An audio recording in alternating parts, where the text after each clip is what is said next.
Honda XR125L, the trail bike that will outlive us all. I have been riding a 2003 model for over 2 years, and I'm here to tell you about my experience with this workhorse of a bike. Engineers at Honda designed this bike to be able to ride in any terrain and still work even after humanity is long gone. Streets, no problem. Dirt roads, sure. Forest, just use the right tires. Whether you want it to be a chill cruiser or a budget dual sport depends on what tires and gearing you use.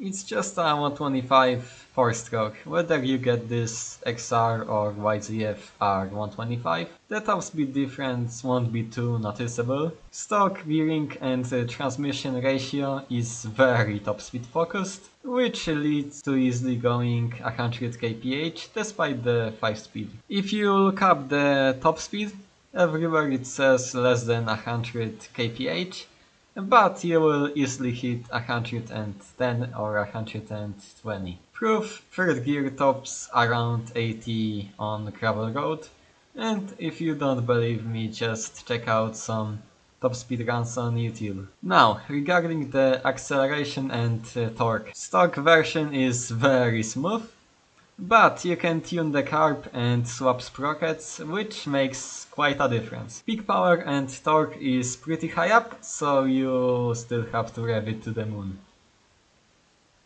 Simple answer: below 175 centimeters tall and below 90 kilograms. If you are above 175, this bike will feel small. I'm 186 centimeters tall, and for me this bike is way too little. Both standing and sitting positions are not comfortable, and seat height will make your legs forget what blood circulation is during longer rides. Taller bars can get the job done, but it still leaves the problem of low seat height. Suspension is pretty universal, so if you are below like 90-100 kilograms, it will feel fine. Above like 90, suspension might have a hard time, but main issues will come from the engine, which wouldn't have the power to pull. As for my personal experience, I'm 62 kilograms ish, and suspension felt fine and the engine still had power to pull. Do know, I keep getting ghosted, so I didn't get a chance to check. As I mentioned before, these bikes will not only outlive us, but our children and even great-grandchildren. All you need to do is add gasoline, check oil level once in a while, and air filter once in a blue moon. My only problem was the connector between carb and head, which is made out of plastic stock, and because of the carb rattling on bumps, it broke. Worst part is they don't make parts for this bike.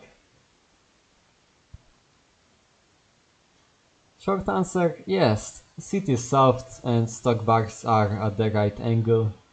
Obviously, as I mentioned before, you need to be at the right height, but still doable if you are taller.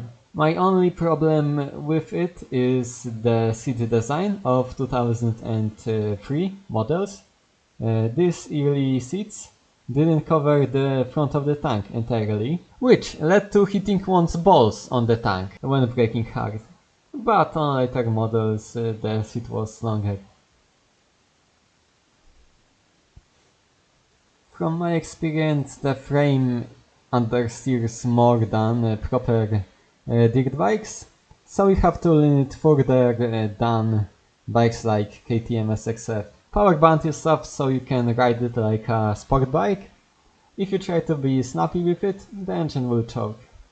Long term, you can get away with using Senna's throttle technique, but do it at your own risk. In summary, the Honda XR125L is a very good option if you want a bike to ride anywhere you want. It might not be the flashiest or the fastest, but it will take you anywhere you want, without braking. As always, If you want any more info, feel free to ask in the comments. And I will see you again someday.